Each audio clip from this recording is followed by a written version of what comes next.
Mbaza naona kwanza kuna bodyguard hapo, wewe ni wa maziwa ama vipi? Boss unamwona gisa alivyopendeza kama vile boss wake gisa alivyopendeza. Unasikia? Toka Turki Uturuki njoo kunatoka. Simulizi wangu sinabidi kuwe nakyo. Yenjo yani hiki nakyo ni ulinzi mwingine wewe gisa unavyoona. Toka. So saizi hapa hivi niko na mwezi mmoja ya Juni, mtu mwenye nilikuwa namfuatilia sana. Na tuko na masuala na yeye huko wakati nilikuanga huko. Abuja. Kwa Abuja. Tangu lini? Yaani kuja majuzi kati hivi ndo kanambia kwamba kuna issue, ndo akanisajili kwenye genge yake kwenye bodyguard nini sio ajua.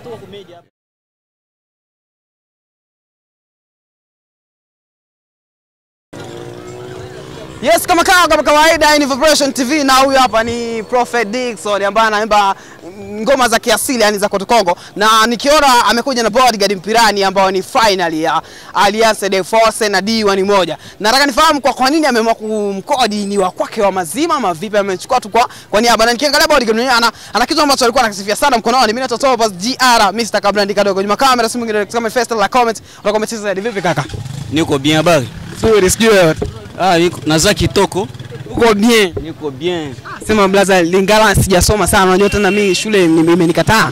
Ndio haina probleme. Sio tu wewe peke yako, wa mingi bali na kama una kazi ya franga usiendelee na mambo ya shule kwa ushauri wangu. Kama una franga njoo ndio usome, kama una franga usisome. Kama sina hela nisisome. Kama una hela soma, kama una hela usisome. Prophet Dickson amekwambia kama huna hela usome, kama unazo usisome. Ndio mimi niko na kwenye final, wewe ni D1 ama nani? Mimi niko mtu ambaye naishi mu D1, inabidi ni supporter D1 yangu. D1 yako. Wewe. Mbaza naona kwanza kuna bodyguard hapo, wewe ni wa maziwa ama vipi? Boss unamwona gisa alivyopendeza kama vile boss wake gisa alivyopendeza. Unasikia? Ndio. Ametokea wapi kwanza, Dar es Salaam wapi? Maana ndio vitu vyako waga vina tofauti fulani. Unamtosha Bujumbura. Ndio. Ni bodyguard wa Bujumbura. Yule wa Bujumbura, hata ukiongea naye utasikia hata lafuzi yake asema huyu ni Murundi kwenda anatoka Bujumbura huyu. Na kwa nini umeamua labda kuja naye hapa nini? Inabidi nikuwe mfano hivi kisi mnaita Prophet Dickson, na inabidi jina langu ibaki kuwa Prophet Dickson hivyo.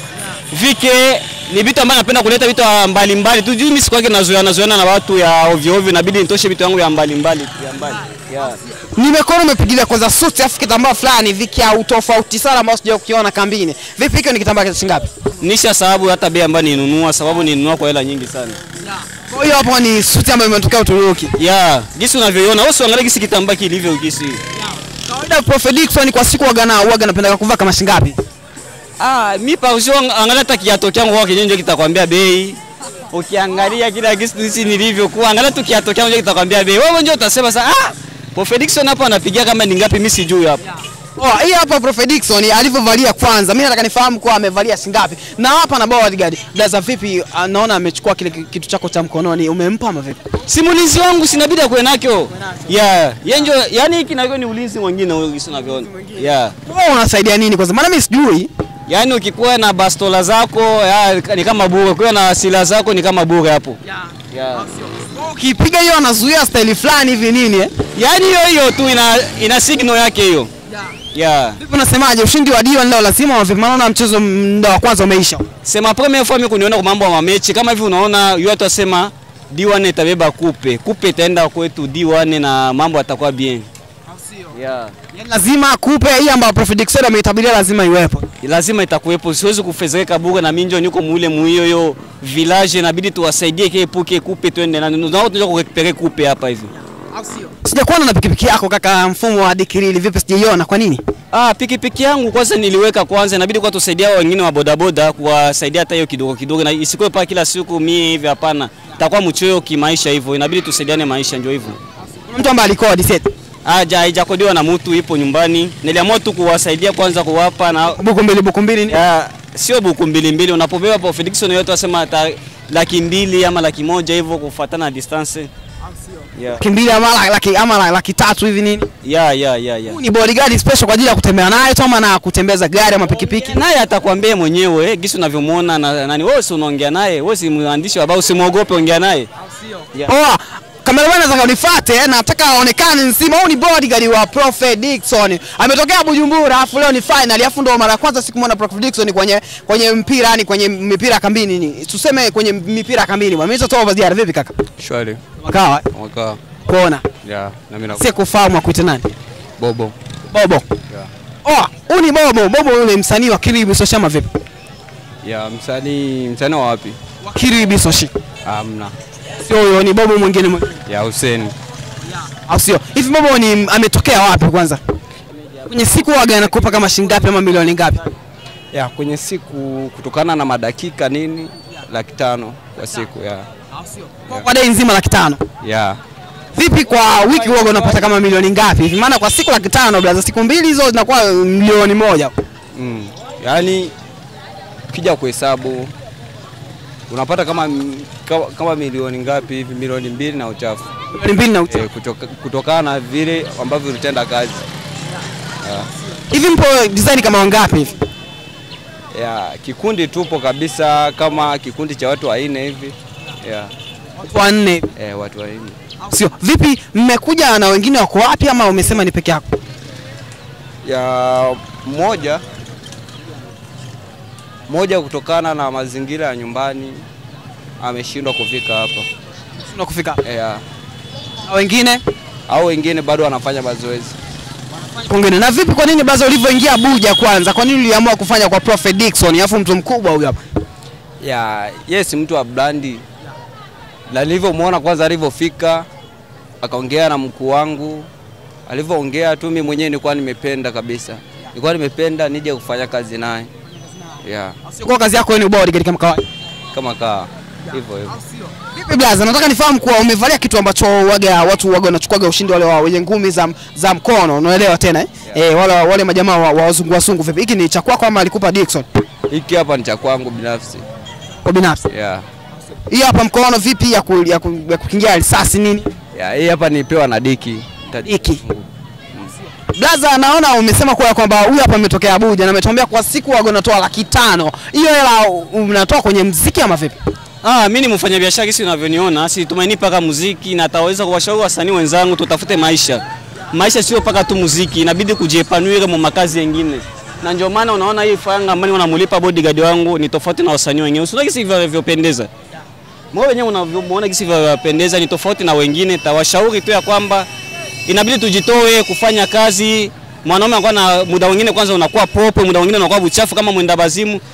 Sababu hata hapo ukiona ngambo wangu ya short hapa nina huyu ndio modo wangu ambaye nimemtoa Kenya. Nimemtoa Kenya. Na modo wa Kenya, modo kaa hapa kaka. Modo wa Kenya kaa hapa, watu wakuone. Huyu hapa ni modo wa Kenya na yeye Prophet Dickson ni mtu ambaye ana utofauti na wasanii wengine. Unaona nani ni mtu mkubwa ambaye vipi modo kaka? Fiti man. Zima kaka. Niko fiti kabisa. Kuona niko kabisa. Si kufahamu ukitana. Mimi naitwa Ngatara. Ngatara. Naitwa Ngatara ujuzi ama ukitaka Chwanda hivyo ni jina langu pia iko sawa. Ukiniita hivyo ya. Hapo kuna watu na majina. Mimi nisema kwa na majina, kuna watu na majina. Vipi kaka ulivyovalia kwanza imeenda shingapi? Maana hapo umepiga style ya kimodo fulani hivi. Unajua sitaki kuongea sana but wale wenye wameelewa mambo na swag wanajua ni nini nimevaa saa hizi. Siwezi sema ati nimebaa hii kitu na pesa fulani. Lakini najua wale wenye wanaelewa mambo na gang ama mambo na swag wanaelewa hii kitu ni kitu gani yenye nimevaa hapa. Sitaki kuwa nini mambo na kujiproud hapa hivi hapana. Hiyo ni Kikenya. Wacha na mimi niingie kwenye Kikenya maana mimi nakielewa. Na unajua watu wanasema sana sijui Prophet Dickson ni msanii mkubwa na umekuja takriban na bodyguard ama vipi? Huyu jamaa tuko na yeye like saizi 1 month na jamaa wangu na ni mtu mwenye namkubali kwanza ni place nimetoka. So saizi hapa hivi niko na mwezi moja ya Juni, mtu mwenye nilikuwa namfuatilia sana na tuko na masuala na yeye huko wakati nilikuanga huko. Ikabidi kwamba nikuje na tufanye naye kazi pamoja. Jamaa namkubali sana juu jamaa ko different na majamaa wengine juu kwanza amesoma. Jamaa anajituma kwa biashara, si kama wasanii wengine wanafuta bangi nini. Unaona jamaa vile anakaa kwa smart, si ndio? Unaona hizi vitu zake nazo zina cost bei mingi sana, si wewe mwenyewe unaona. So siwezi sema mingi sana. Sadiki, huyu hapa ni modo ambaye alikudesign ya hiyo suti ama ambaye amekupa style ya kuvaa kwa leo mavipi? Ukiniona gisi ninavyopendeza hapa, yeye ndio amenipanga hivyo. sababu sina tena na hiyo muda wa kujiuliza yani anaingia tu chumbani mwangu kwenye kabati anaangalia utavaa, yani mimi mambo tena kuvaa sikuwa tena naangalia, yeye anaangalia kale utavaa nguo fulani, yani yoyote ataniambia hata kama nguo sipendi navaa hiyo lazima iwe hivyo. Mwingine niko yani unajikuta nguo ambayo unavaa yenyewe haina damu yako, lakini anakuambia vaa hivi na unavaa, si ni modo ndugu yangu, njoo kazi yake inabidi unavaa kisa anavyohitaji. Nataka tutembee, cameraman kama mbele, tutembee blaza na modo wako na bodyguard mbele. Nataka njia twende kwa mbele. Huyu hapo ni Prophet Dickson. Huyo ni msanii ambaye amekuja na bodyguard mpirani na ana utofauti sana na wasanii wote. Mimi nikwambia tu bwana, nataka cameraman pita mbele kwa niaba ya kutembea na Prophet Dickson. Prophet Dickson amependeza sana.